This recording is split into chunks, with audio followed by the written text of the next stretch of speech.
आज हम वैदिक गणित का जो अपन का ध्वजांक विधि है, भाग की ध्वजांक विधि है, उसको कराने जा रहे हैं।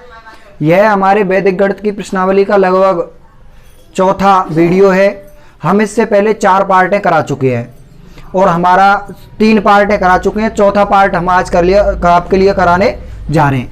अब देखिएगा, जो वैदिक गणित होती है वो क्या है। यानी वैदिक गणित में हमने आपके लिए निकलम विधि से भाग करना, वर्ग, घनफल, ये तीनों पार्ट करवाए थे। आज मैं आपके लिए बता रहा हूं ध्वजांक विधि द्वारा भाग। देखिएगा, मैं आपके लिए बता देता हूं कि जो निकलम विधि थी वह एक ऐसी विधि थी जिसके द्वारा हम ऐसे भाग कर रहे थे जो आधार से कम हो। यानी यदि किसी संख्या का भाज्य था, यदि किसी संख्या का जो भाज्य था वह आधार से कम हो, अर्थात जो आधार हमने माने थे उनसे कम होना चाहिए था या उसके पास होना चाहिए था। ऐसी जो हमारे जो ऐसे भाजक थे, हम ये कह सकते हैं जो ऐसे भाजक थे, उनके जो भाग थे हम निकलम विधि द्वारा कर रहे थे। लेकिन अब जो हम कर रहे हैं वो ध्वजांक विधि द्वारा है। तो ध्वजांक विधि द्वारा प्रत्येक, जो हम ये कह सकते हैं कि ध्वजांक विधि द्वारा प्रत्येक भाग को हल किया जा सकता है, प्रत्येक भाग को हल किया जा सकता है। अब देखिएगा आगे, तो ध्वजांक विधि में जो भाजक होता है, ध्यान रखना है हमको कि जो ध्वजांक विधि है उसमें भाजक जो होता है, उस भाजक के 2 अंक होते हैं, ध्वज अंक और एक मुख्य अंक। हमें ये याद रखना है कि जो भाजक है उसके जो अंक होते हैं उनको 2 भागों में बांटना होता है। 2 भागों में, उनमें जो पहला अंक होता है, हम ये कह सकते हैं कि जो पहला अंक जिसको हम ये कह सकते हैं मुख्य अंक में, और जो दूसरा अंक होगा, यानी 2 भागों में बांटा जाएगा। जो पहला भाग होगा वह होगा मुख्य अंक का, और जो दूसरा अंक होगा वह होगा ध्वज अंक का, ध्वज अंक। अब देखिएगा आप कि किसी भी भाग को हल करने के लिए उसके भाजक को 2 भागों में बांटना होगा। अब इन 2 भागों को बांट करके हम किस प्रकार से ध्वजांक विधि के द्वारा भाग की क्रिया को हल करते हैं, तो उसके लिए मैं आपकी किताब से एक पहला प्रश्न ले लेता हूं जिसके माध्यम से आपको मैं समझा दूंगा। तो देखिएगा, जो पहला प्रश्न है हमारा, और उस पहला प्रश्न है वह है हमारा पहला प्रश्न जो दिया गया है, यानी हमको देना है 4532 में भाग देना है 112 का। देखिएगा, ये हमें भाग देना है, हमारी किताब में ये पहला प्रश्न दिया हुआ है। अब ये हमें करना कैसे है, देखिएगा, हमारा जो भाजक है वह 112 है। इसमें से हमें एक अंक 112 है, अर्थात हमें जो भाजक है इसके 2 भाग बनाने हैं, ध्वज अंक वाला और मुख्य अंक वाला। तो मैं आपके लिए बता देता हूं कि इस ध्वजांक विधि में सर्वाधिक आपको जो दहाई का अंक है, जो इकाई का अंक है, उस इकाई के अंक को ही हमें जो ध्वजांक है वो लेना है। अर्थात हमने इसमें से 2 जो है वो तो ले लिया ध्वजांक, और जो 11 है वो ले लिया मैंने मुख्य अंक, मुख्य अंक। इस तरह से मैंने इसको डिवाइड कर लिया। देखिएगा, जो ध्वजांक है और मुख्यांक है, इन दोनों में से आप ध्वजांक 12 भी ले सकते हैं, इकाई के दोनों अंकों को भी ले सकते हैं, लेकिन हम इसलिए नहीं लेते हैं क्योंकि जो 12 है, इस 12 से जब हम क्रिया विधि करेंगे, ध्वजांक की क्रिया विधि को जब हम करेंगे तो आगे हमारे लिए बहुत ही ज़्यादा बड़े गुना करने होते हैं। इसलिए हमने जो इस सवाल को हल करने के लिए सबसे पहले इसमें जो 11 है वह ले लिया हमने मुख्य अंक, और जो 2 है वह ले लिया हमने ध्वजांक। अब देखिएगा, इसको हल करने के लिए करना क्या होता है।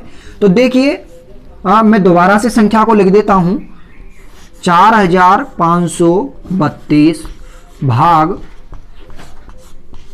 112। तो देखिए, हमें सबसे पहले जो अंक हैं उनको मुख्य अंक और ध्वजांक में बदल लेना है। मुख्य अंक हमारा 12 हो गया, ध्वजांक हमारा 2 हो गया। उसके बाद हमें खंड बनाने हैं, खंड में हमें पूरी संख्या लिख देनी है इस तरह से, थोड़ा दूर दूर। अब देखिएगा, जो 2 है इसको हमें तीसरे खंड में लिखना है, क्योंकि जिस किसी भी यदि हम ध्वज अंक में ध्वज अंक जो 2 है इसमें 1 अंक ले रहे हैं तो हमें तीसरे खंड में भी 1 अंक लेने की जरूरत होगी। तो इस तरह से आपको जमाना सीखे आप। अब देखिएगा आगे, इस तरह से करने के बाद आपको इस तरह से लाइन खींच देनी है। अब देखिएगा हमारी जो जमाने की क्रियाविधि है वो पूर्ण होती है। अब देखो जो ये 11 है, इस 11 का हमें इस संख्या में भाग देना है। जो ध्वजांक है, ध्वजांक तो हमारा ये हो गया, लेकिन हमें ध्वजांक को ना लेते हुए हमें मुख्य अंक का इसमें भाग देना है। अब जैसे ही मैं भाग दूंगा उस क्रियाविधि को, जैसे जैसे मैं कुछ जो भी कार्य कर रहा हूं मैं उसको साथ के साथ लिखता जाऊंगा। तो देखिएगा जो 11 है उसका भाग दिया मैंने 45 में, तो हम ये कह सकते हैं 45 भाग 11 बराबर 4। 4 बार गया, 4 बार गया, और उसके बाद शेषफल बचा, शेषफल बचा हमारा 1 आ गया। शेषफल हमारा कितना बचा? 1। भाग कितने बार गया? 4 बार। तो जितनी बार भाग जाता है उसे हमें यह लिखना है, और उसके बाद जो शेषफल आता है वह हमें यहां लिखना है। वह शेषफल हमें कहां लिखना है? यहां लिखना है। अब देखिएगा आगे, अब जो 13 है, इस 13 को, ये जो मुख्य अपना अगला अंक बन गया वो बन गया 13। अगला जो अंक है वह बन गया 13। इस 13 में से हमें घटाना है कुछ, तो वो क्या घटाना है? तो अगली विधियां अब में हम लिखेंगे 13 माइनस इस 13 में से, यानी हमारा मुख्य अगला अंक जो 13 बन गया, जिसमें हमें अब इस 13 में से हमें 4 दूनी 8, इस 4 को इससे गुना करो। इस 4 को, अरे अगले जो अंक था अपना इससे, तो 4 दूनी 8, तो 13 माइनस 8 इक्वल जितना बचा, कितना बचा? लगभग यह बच गया अपना, देखिएगा जो अपना 8 है, 13 है, इस 13 में से जब 8 गए तो ये बच गए लगभग 5। देखिएगा ये कितना बचा? 5 बचा हमारा। और जब 5 बचा तो उसके बाद जब 5 बचा था, जो 5 बचा है उस 5 को हम अगले खंड में लिखेंगे, क्योंकि यह खंड तो पूर्ण हो चुका है।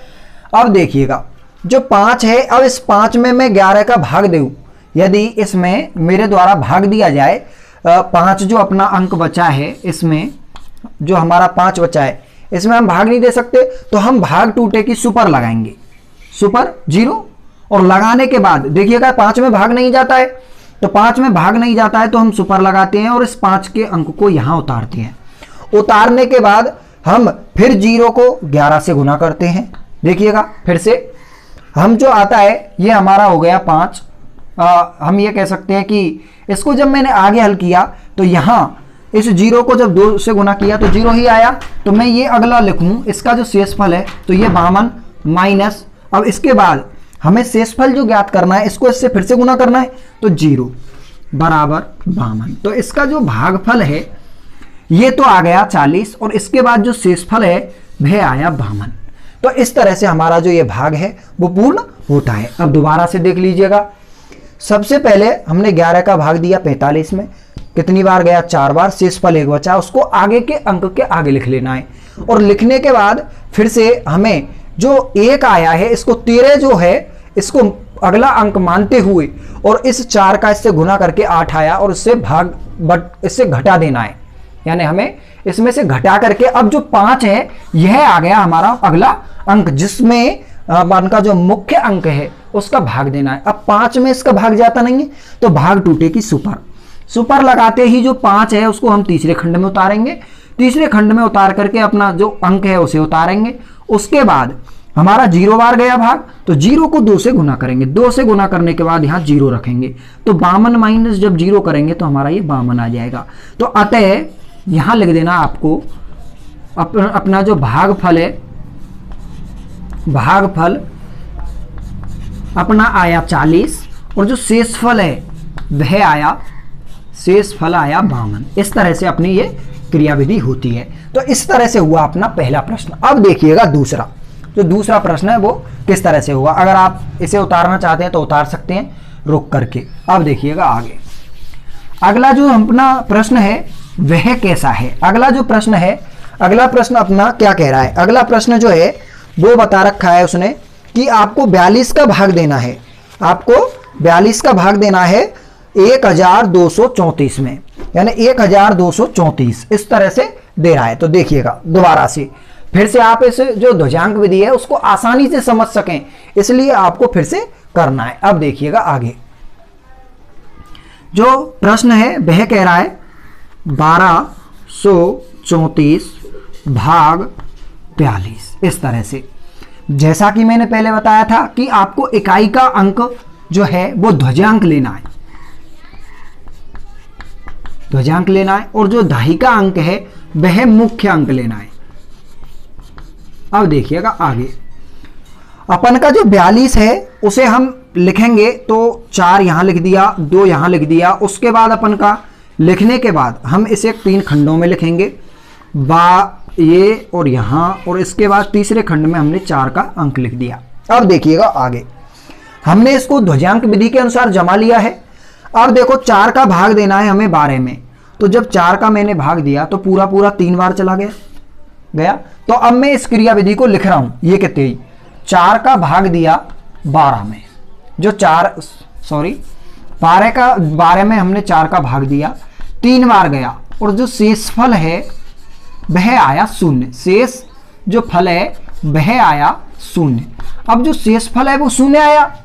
अब देखिएगा, अब जो 0 है वह कहां आएगा, यहां। तो ये जो अंक है अगला ये बन जाएगा 03।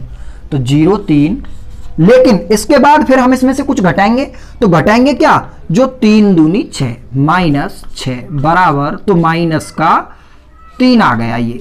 अब माइनस का जो 3 है इसमें यदि हम 4 का भाग देंगे तो जा नहीं सकता, अर्थात हमें संशोधित भाज्य निकालना पड़ेगा, यानी हमें भाज्य जो है उसमें संशोधन करना पड़ेगा। भाई भाज्य तो हमने मुख्य भाज्य बनाया है, इसको -3 है, तो इसमें हमें संशोधन करना होगा। अब ये संशोधन किस तरह से किया जाएगा, इस संशोधन के लिए हमें पहले वाली जो क्रिया विधि है इसमें 3 बार जो भाग गया था तो उसमें कुछ कम करेंगे, हम इस भाग में हम कुछ कम करेंगे। तो अब इसमें हम भाग देंगे 2 बार। अब जब 2 बार देंगे तो ये क्रिया विधि भी हमारी नहीं होगी, तो इसलिए इस क्रिया विधि को मिटा देंगे। संशोधित भाज्य प्राप्त करने के लिए ऐसा किया जाता है। अब देखिएगा अगला, 2 का दिया, और जब 2 का दिया, यहां 2 बार गया इसका भाग। अब 2 बार देंगे तो हम ये कहेंगे 4 एकम 4 और 4 दूनी 8, अर्थात 12 में भाग दिया हमने 4 का, तो 2 बार देना है हमें, 2 बार देना है। तो 2 बार जब हम देंगे तो कितना आया, ये कह सकते हैं 2 बार गया और आया हमारा 8। तो और 8 में से जब 12 गए तो ये हमारा आ गया लगभग, देखिएगा 12 माइनस 8 इक्वल, ये हो गए 4। शेषफल जो 4 है, अर्थात मैं इस क्रिया विधि को इस तरह से भी लिख सकता हूं कि 12 में भाग दिया 4 का, तो हमारा 2 बार दिया हमने, 2 बार भाग दिया था, और जो अपना शेषफल आया वो शेषफल जो है वह आया 4, शेषफल 4 आया, भागफल 2 आया। अब देखिएगा इस 4 को हमें यहां लिख लेना है, तो ये हो गया 43 माइनस, उसके बाद इसको इससे गुना करेंगे तो ये आ गया अपना 4 बराबर, जब 43 में से 4 गए तो ये हुए 39। अब देखिएगा जो हमारा भाज्य है, जो हमारा हम ये कह सकते हैं कि जो अपना जो जिसमें हम भाग देंगे वो अगला अंक हो गया 39। अब 39 में हमें 4 का भाग देना है, तो हम सभी जानते हैं कि 4 8 32 होता है, 4 नाम 36 होता है, तो हम इसका भाग देंगे 9 बार। तो 9 बार जब देंगे तो 39 माइनस 36, अर्थात 9 बार जब भाग दिया तो 36 आया। अपन का शेषफल बचा 3 लगभग, अपन का शेषफल कितना बचा, 3 बचा। अब देखिएगा आगे, अब जो 3 है उसे का अपन को क्या करना है, यानी हमने इसको जब अब जो 3 आया है उसको हमें अपने अगले अंक समाप्त हो गए हैं तो यहां लिख देंगे हम 3 और इस अंक को उतार लेंगे। अब देखिएगा 34 हो गया, अगला 34 हो गया। अब 34 होने के बाद हमको क्या करना है कि जो ये है अपने पहले जो 2 और 2 4 था, इस 4 को घटा लिया था। अब जो अगला भागफल आया था इसको गुना करना है इससे, और जब हम गुना करेंगे तो ये आया 9 दूनी 18, तो इसको मैंने किया 18, 34 माइनस 18, और जब किया तो ये आया मेरा 16, ये मेरा कितना आया 16। इस तरह से इस जो भाग है इसमें भागफल जो है, भागफल आया 29, और जो शेषफल है शेष फल है, शेष फल आया हमारा 16। तो इस तरह से जो दूसरा प्रश्न है हमारा यह कंप्लीट होता है। अब देखिएगा तीसरा प्रश्न, जो अपना दूसरा प्रश्न है मैं एक बार फिर से बता देता हूं। 4 का भाग दिया 12 में 2 बार गया, शेष फल आया 4। जब 4 आया, संशोधित भाज्य किया था, इसमें संशोधन किया था भाज्य में। अब देखिएगा संशोधित भाज्य जो निकला उसके बाद 43 आया। 43 जो है इसमें से अपन ने 4 घटाया क्योंकि 2 दूनी 4, यानी मुख्य अंक जो अपना भागफल होता है वह और जो ध्वजांक अंक होता है इसको गुना करके और हमें जो अंक प्राप्त हुआ है शेषफल और अंक से उसमें से घटाना होता है। अब देखिएगा आगे इस तरह से, और इसको 39 आया। 39 जो है उसमें भाग दिया हमने तो 9 बार गया, 36 आया, शेषफल 3 हुआ और 3 को अगले खंड में लिखा, 34 आ गया और 34 में से हमने 9 दूनी 18, अर्थात फिर से जो क्रिया विधि हमने अपनाई है इस तरह की तिरछी, जो गुना करने पर प्रत्येक बार हम अपना रहे उसमें से 18 जब माइनस किए तो 16 आई। अब देखिएगा अगला, इस तरह से आप इसे उतार सकते हैं। अब देखिएगा अगला जो प्रश्न है वह हमारा क्या कह रहा है। अगला प्रश्न है कि 9, 8, 3, 9, 8, 7, 6, 5 भाग 87। अब देखिएगा आगे हमारे लिए संख्या दे रखी है 98,765, 98,765। अब इसमें हमको भाग देना है ध्वजांक विधि द्वारा, तो हमें मुख्य अंक और ध्वजांक निकाल लेना है। तो मुख्य अंक हो गया हमारा 8 मुख्य अंक और ध्वजांक है वह हो गया 7। तो देखिएगा ध्वज अंक इस तरह से हमें कर लेना है। अब देखिएगा हम इसे फिर जो अपनी वैदिक गणित है गणित के अनुसार ध्वजांक विधि के अनुसार जमाते हैं। तो जमाने में हम क्या करते हैं, इसमें जमाते समय हमें मुख्य अंक यहाँ लिखना है, ध्वजांक ऊपर लिखना है। ध्वजांक जो है वो ऊपर ही आएगा, ये याद रखना आप। 9, 8, 7, 6 और तीसरे खंड में हमें 1 अंक लिख देना है। हमने इस विधि को जमा लिया है। अब देखिएगा आगे हम इस विधि में अब फिर भाग देते जाएंगे। आप उस क्रिया विधि को उधर लिखते भी जा सकते हो। तो 8 एकम 8, 1 आया, 1 बार गया और 8 में से जो 8 है 9 में से जब 1 गया, जब 9 में से 1 गया, जो 9 है उसमें से 8 गए तो शेषफल 1 बचा और ये हो गया 18। अब जो 18 है इस 18 को हम इधर लिख सकते हैं, 18 माइनस, अब हम इसे इससे गुना करेंगे तो ये आया अपना 7 और ये हो गया 11। तो अपना जो अगला है जो भाज्य निकला है जो ये हुआ 11 और 11 में जब मैंने भाग दिया 8 का तो फिर से 1 बार गया और फिर से 1 बार जाने के बाद 8 एकम 8, 9, 10, 11, 3 बचे। तो अपना जो शेषफल है वो आएगा 3।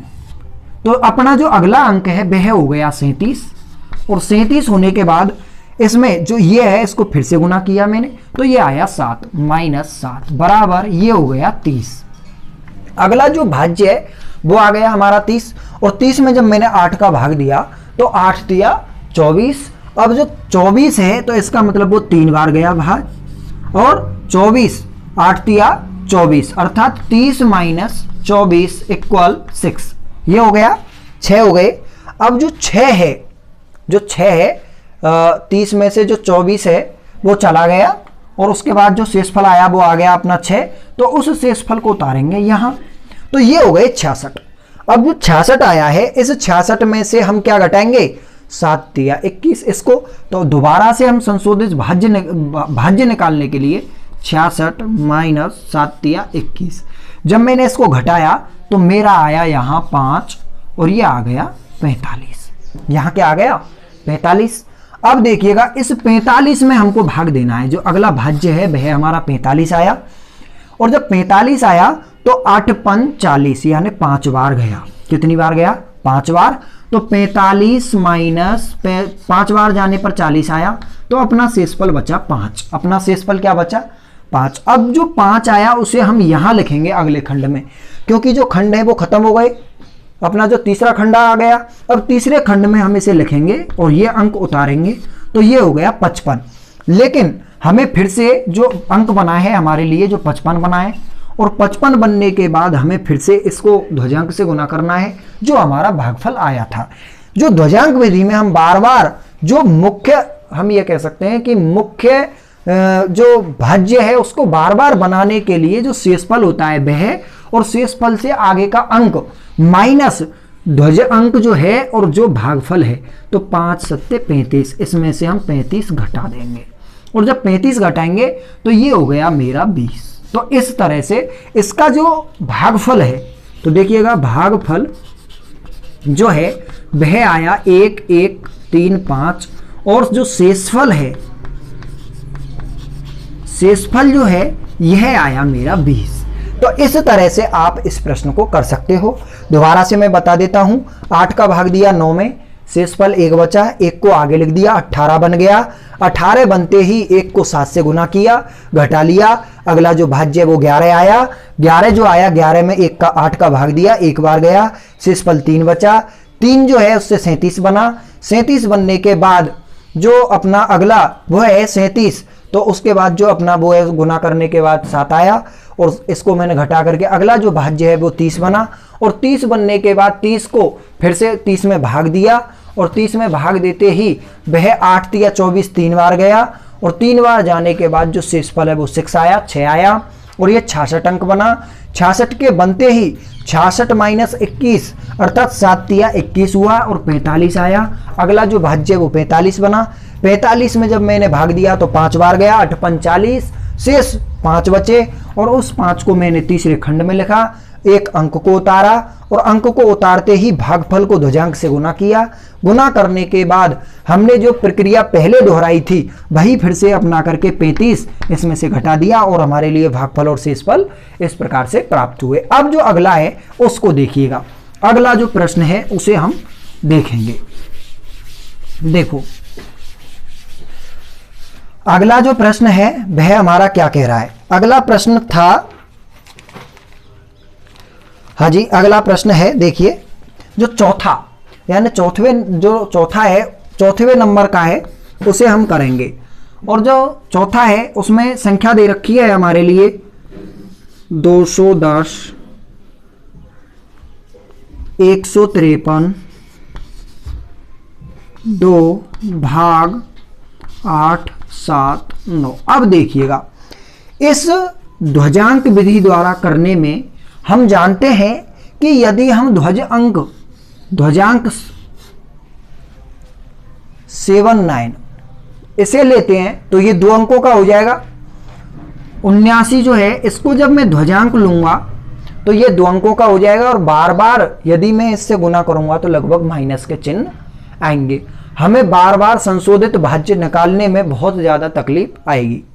तो इसलिए हमें क्या करना है, हमें इसमें जो ध्वजांक है वो सिर्फ 9 लेना है। इसमें सिर्फ हमें ध्वजांक क्या लेना है, 9 लेना है, और मुख्य अंक 87 लेना है। मेरे द्वारा तो यही कोशिश रहेगी कि सभी अंकों में आप ध्वजांक जो है वह लगभग 1 अंक का ही लें, और जो मुख्य अंक है आप उसे 2 अंक का ले सकते हैं, ताकि आपको कोई परेशानी ना आए।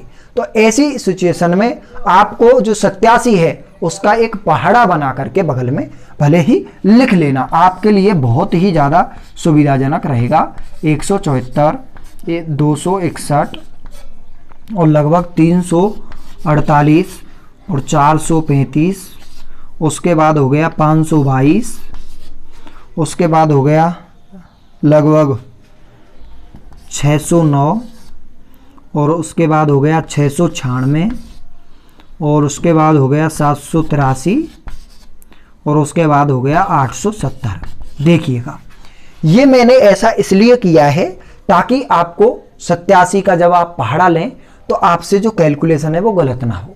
आप ऐसा पहाड़ा लिख सकते हैं बगल में ध्वजांक विधि से करने के लिए। तो देखिएगा 1 2 3 4 5 6 7 8 9 10, अर्थात हम पूरा 87 का पहाड़ा लिख चुके हैं। अब हमको कुछ नहीं करना है, ध्वजांक विधि जो है उसके जमाने हैं और करते रहना है, जो ध्वजांक विधि है उसके अनुसार ही। तो मैं आपको फिर से जमा रहा हूं, तो देखिएगा जमाते हुए जो अपना 87 था, जो अपना अंक था लगभग 879। तो देखिएगा 8 अपने 8 एवं 7, ये 87 तो मैंने मुख्य अंक ले लिया, 9 मैंने ध्वजांक ले लिया।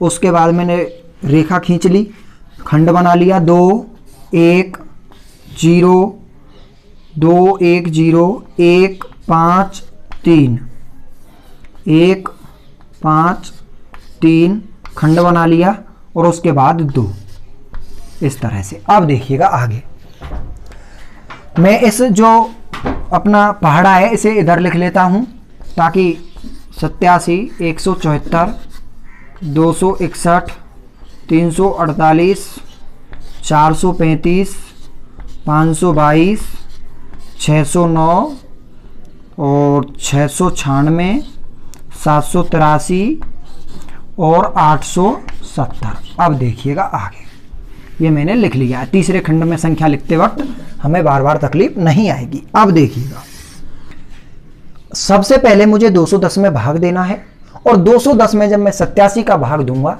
तो मेरा 2 बार गया तो मुझे यहां 2 लिख लेना है। लिख लिया।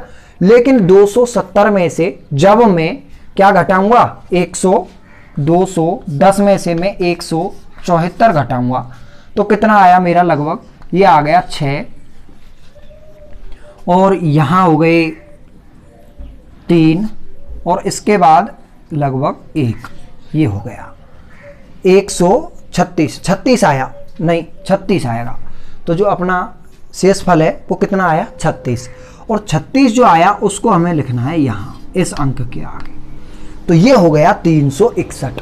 अब इस 361 में से हमें क्या घटाना है, इस 361 में से तो अपना जो अगला है वह हो गया 361 माइनस, इसको मैंने फिर से गुना किया तो ये हो गया 9 दूनी 18, तो ये 18। अब देखिएगा आगे, जब 11 में से 8 गए तो कितने बचे, लगभग 3। यहां हो गए 5, 5 में से 1 गया तो 4 और ये 3 था तो लगभग ये हो गया 3, यानी 343। 343 हुआ। अब जो 343 है यह है हमारा मुख्य, मैं ये कह सकता हूं कि भाज्य है, अगला भाज्य है।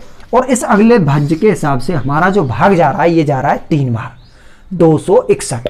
तो देखिएगा इसमें मुझे 3 लिखना है और 3 लिखने के बाद मुझे इसमें 3 लिखना है और 3 लिखने के बाद इसमें से मुझे 343 माइनस 261, ये हो गया 261 लिख लिया। इसके बाद ये आया अपना, ये आ गया 2 और ये 14 में 6 चले गए तो अपने कितने बचे, लगभग ये हो गए सब 4 8 बचे लगभग। और यहाँ 82 हुआ और इसके बाद यहाँ हो गया 0, क्योंकि यहाँ 2 बचा, लगभग यही रहा।